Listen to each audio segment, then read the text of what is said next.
Hello everyone, কেমন আছো তোমরা সবাই? আশা করছি তোমরা সবাই খুব ভালো আছো। তো আজকে আমি তোমাদের সাথে একটি খুবই সিম্পল রেসিপি শেয়ার করব, ঘুগনি, যেটা আমরা মেলাতে রাস্তাঘাটে খুবই খাই সবাই, তাই তো? এক ধরনের স্ট্রিট ফুড। তো এটা অনেকে অনেকভাবে রান্না করো, বাট আমি কিভাবে রান্না করেছি এটাই তোমাদের সাথে আজকে শেয়ার করব। তো আমি এখানে মটরটি ভিজিয়ে রেখেছিলাম, তো সেটি আমি প্রেসার কুকারে সেদ্ধ করে নিয়েছি। তো মটরটি আমি মোটামুটি 80% সেদ্ধ করে নিয়েছি, তার সাথে আলুগুলো বড় করে সেদ্ধ করেছি, বাট এত বড় করে দেব না, এগুলো আমি ছোট ছোট করে কেটে নেব। তো এখানে মটরগুলো আমি ফার্স্টে ঠান্ডা জল দিয়ে 2-3 ঘন্টা ভিজিয়ে রাখার পর তারপর আমি প্রেসারে সেদ্ধ করে নিয়েছি। তো তারপর চলো, এবার আমি আলুগুলো কাটা হয়ে গিয়েছে। তো এবার চলো আমি আমার রেসিপিটি স্টার্ট করে দিই। ফার্স্টে কড়াইয়ের মধ্যে সর্ষের তেল দিলাম। রান্নাটা তেলেই হবে, সর্ষের তেলে হবে।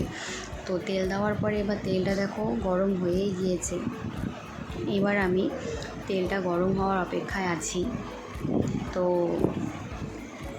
তেলটা গরম হয়ে যাওয়ার পর আমি দিলাম হচ্ছে 2টো শুকনো লঙ্কা ফোড়ন আর তেজপাতা। অনেকে সাদা জিরে দেয়, বাট আমি সাদা জিরেটা আজকে দেইনি। তো হ্যাঁ, আর একটা কথা, আলুটা তোমরা স্কিপ করতে পারো, এটা তোমাদের চয়েস, বাট আমি তো লুচি দিয়ে আজকে খাবো, তাই আলুটা দিয়েছি। তো চলো, এবার আমি পেঁয়াজগুলোকেও কথা বলতে বলতে ভেজে নিয়েছি। পেঁয়াজগুলো মোটামুটি তোমাদের 70% ভেজে নিতে হবে, মানে মশলা দেওয়ার আগে। তো পেঁয়াজগুলোকে লাল লাল করে বেশ ভেজে নেব।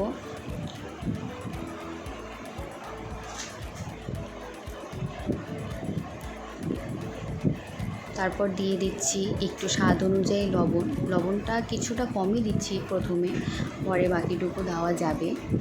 তো লবণ দেওয়ার পর আমরা ভালো করে নেড়েচেড়ে দেখো আমার এটা অনেকটা লাল লাল ভাজা হয়ে গিয়েছে। এবার আমি বাটিতে যে পেস্ট আছে, এখানে লঙ্কা, রসুন, তারপর আদা পেস্ট করে নিয়েছি আমি। তো সেটিকে আমি পেঁয়াজের মধ্যে দিয়ে এবার ভেজে নেব।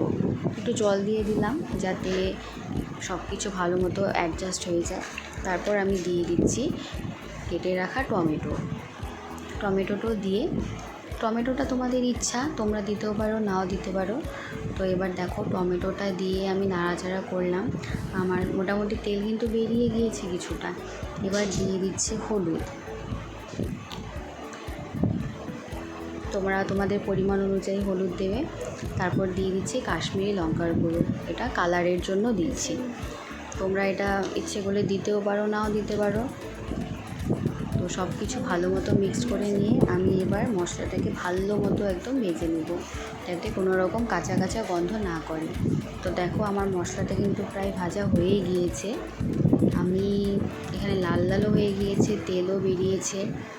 সাইড দিয়ে তেল বেরোলেই তো বুঝতে পারবে না যে মশলাটা ভাজা হয়েছে। তো দেখো এবার আমি যে সেদ্ধ করে রেখেছিলাম মটর, সেই মটরগুলো দিয়ে দিচ্ছি সেই মশলার মধ্যে, দিয়ে ভালো করে মিক্সড করে নিচ্ছি সব কিছু।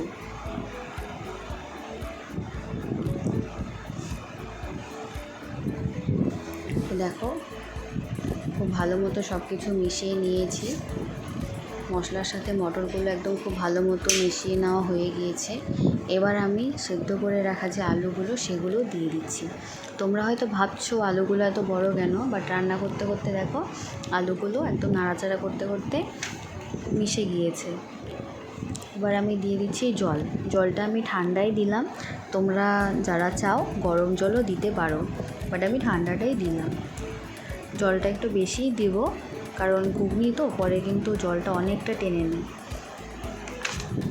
তো দেখো আমার ঘুগনি হয়ে গিয়েছে প্রায়।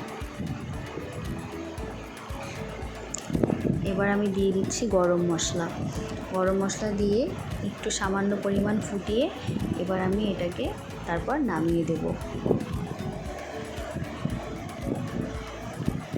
তো আমার ঘুগনি দেখো রেডি। এবার আমি ঘুগনি সার্ভ করে নেব একটা পাত্রে।